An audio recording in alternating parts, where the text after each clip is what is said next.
هات القهوة قوام يا ام الهنا. حاضر.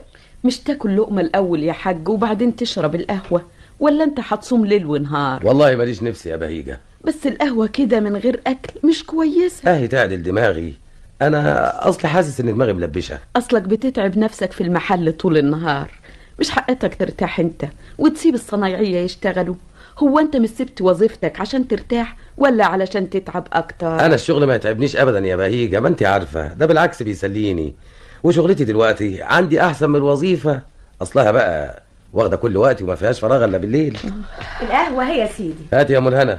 اتفضل، وبعد ما تشربها شوف لك الفنجان. هو انت هتشوفي لي الفنجان كل يوم؟ ما كفاياكي هجص بقى. هكس؟